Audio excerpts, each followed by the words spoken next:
Hello, everyone. Welcome to Inconvenient Truth. I'm your host, Jennifer Zeng. Recently, an alleged internal speech of Xi Jinping has been exposed in overseas media, and its contents are quite shocking, including Xi Jinping saying that there's going to be a civil war, he's going to have a wartime economy, and he's asking the military to participate in the use of war to deal with the crisis that the CCP is encountering at the moment and to safeguard the party's security and so on. Are these contents true or false? Today, we will talk about this issue.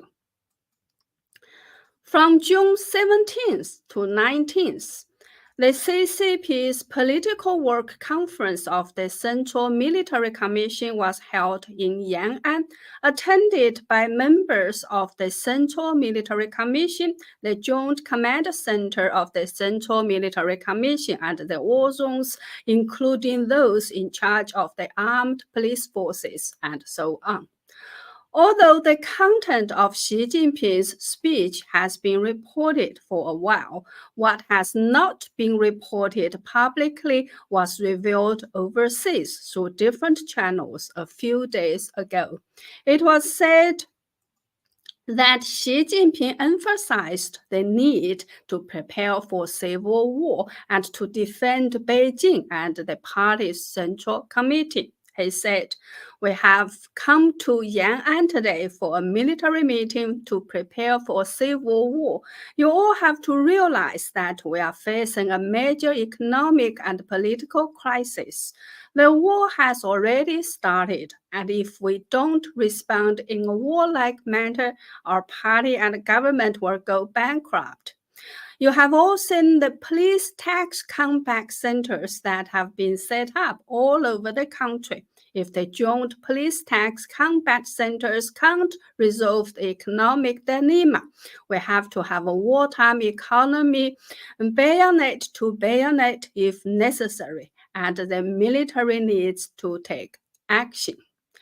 Xi Jinping also said now the police are cooperating with the tax authorities, retrospectively investigating the past 30 years and extracting the surplus value from those who got rich first.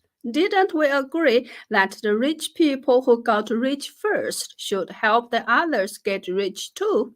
Now, we can only use comeback methods to forcefully seize their wealth. If we don't do this, how can we overcome our difficulties? Xi Jinping further said the army was supposed to take Taiwan by the 100th anniversary of its founding. The problem is with Russia. We used to look at Putin as a hero, but his battles were fought very poorly. We still need to observe the warfare process and outcomes to determine our subsequent military actions. Overall, there are two key points in Xi Jinping's speech. The first one is to fight a civil war, and the second one is to take wartime measures. These two main points of the speech may sound a little unbelievable, but in the context of China's recent actual situation, they may well be true. First of all, the police tax joint combat centers mentioned in Xi Jinping's speech have really been set up all over China. A search on the Chinese search engine Baidu using the term police tax joint combat centers yields 231 images showing that these centers have been set up in various provinces and cities in China, consisting of police stations and tax bureaus. According to the CCP's own reports, such combat centers have been set up in at least 20 provinces.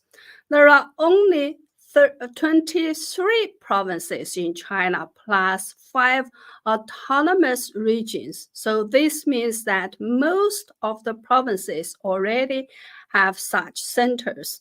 The purpose of setting up such centers is said to be to protect the legitimate rights and interests of taxpayers by cracking down on tax-related crimes through police tax coordination. Although such centers are said to have been established as early as 2017, but they are only now attracting widespread public attention because recently the CCP has really started to backtrack 30 years on many enterprises.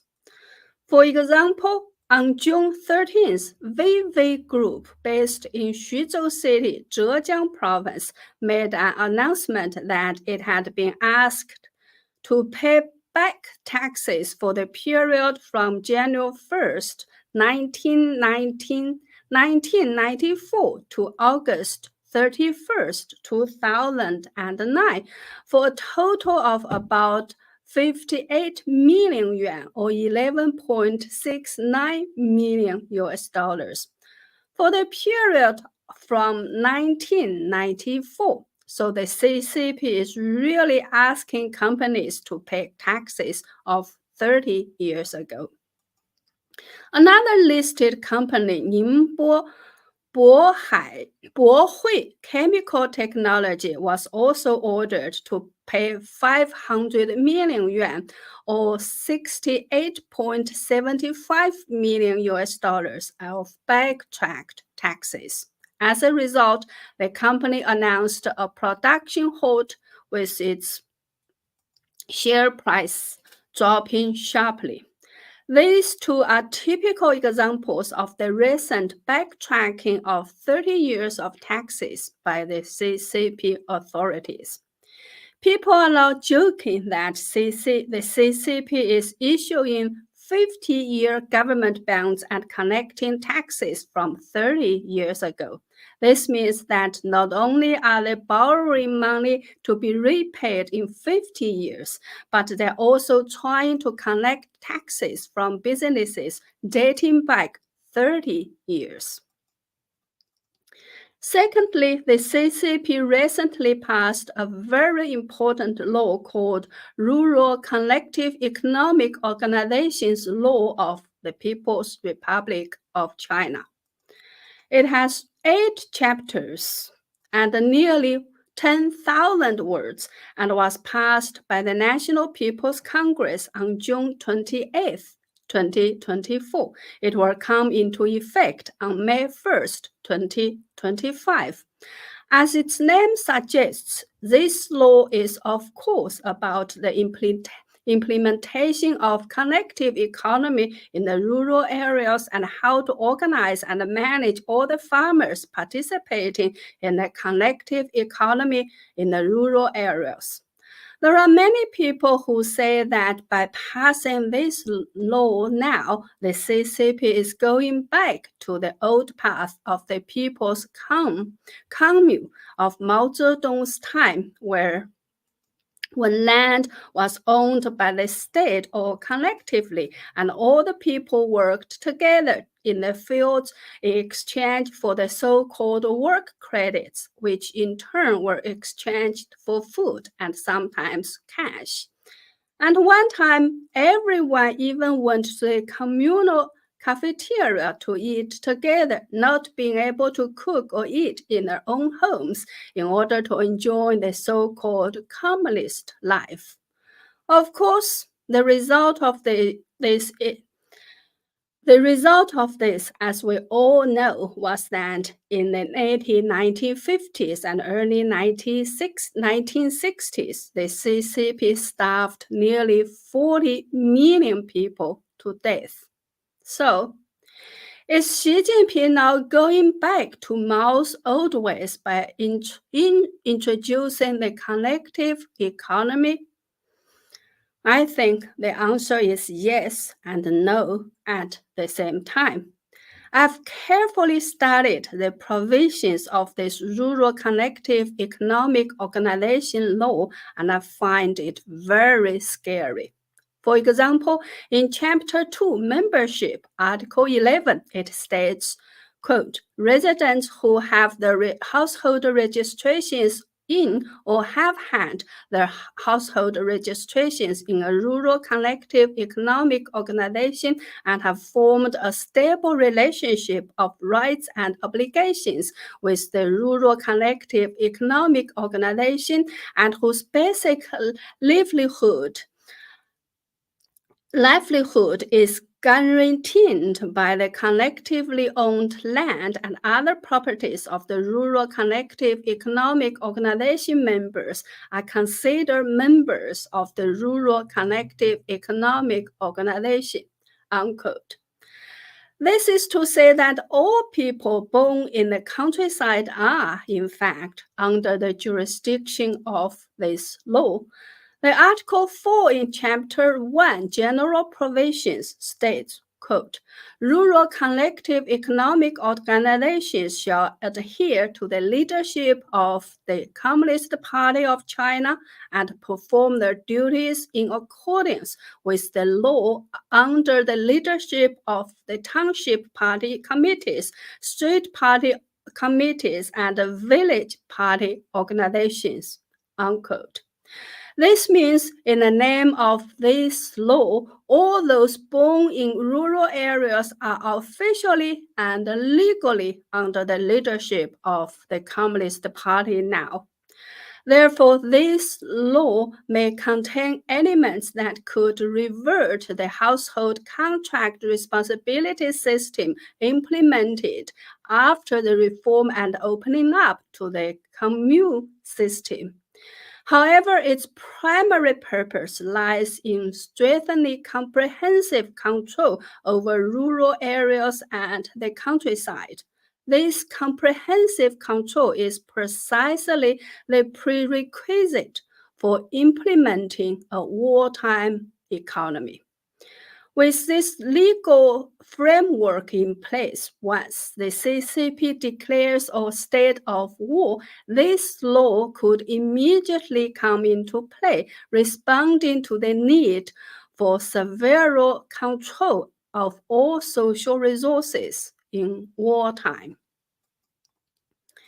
Once again, the reason why the CCP wants to connect all the money from 50 years later and 30 years ago is that China's economy is now at its most critical moment since the reform and opening up, and it has reached a point where it is enough to shake the political foundation of the CCP regime. One of the most serious problems is that the finances of local governments are unable to make ends meet, and many local governments are already in a state of financial bankruptcy.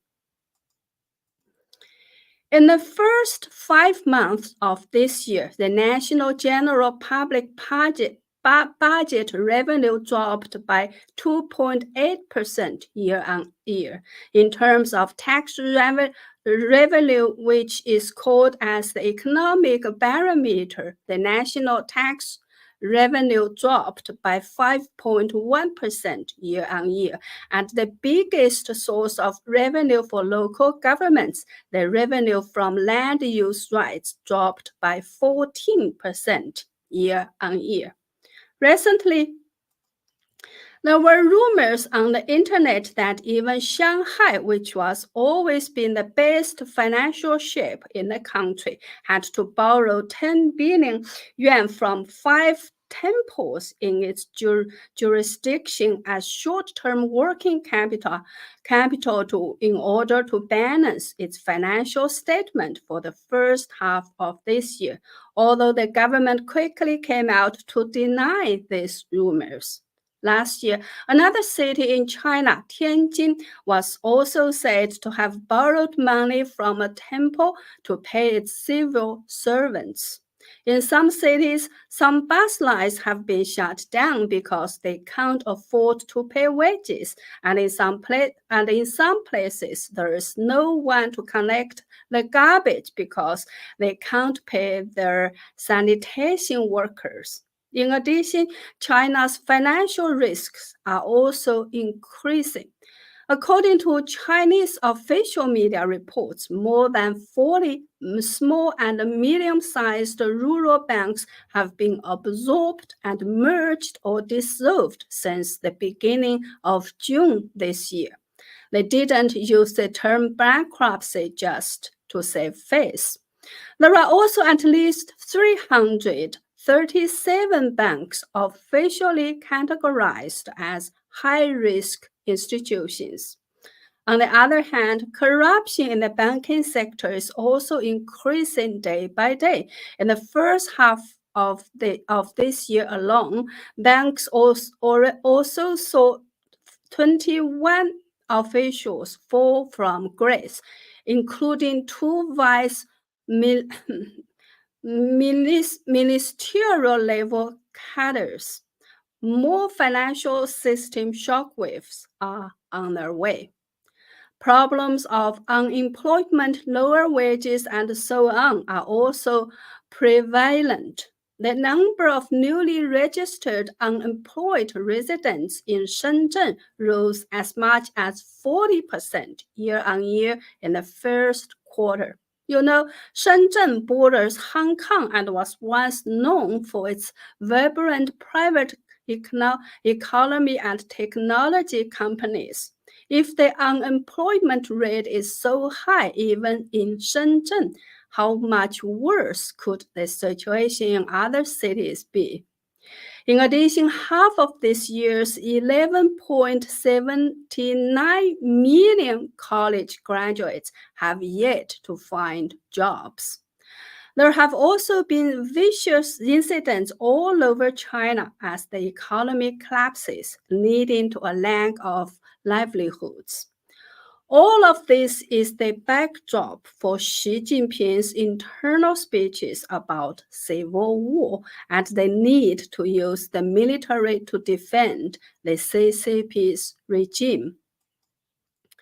In the early days of its establishment, the CCP started by looting the property of all the people, and it is not surprising that it will do it again now in order to maintain its rule. Individuals who have accumulated some wealth as a result of the reform and opening up in the past few decades, and even officials at all levels of the CCP may become targets of robbery in the new era.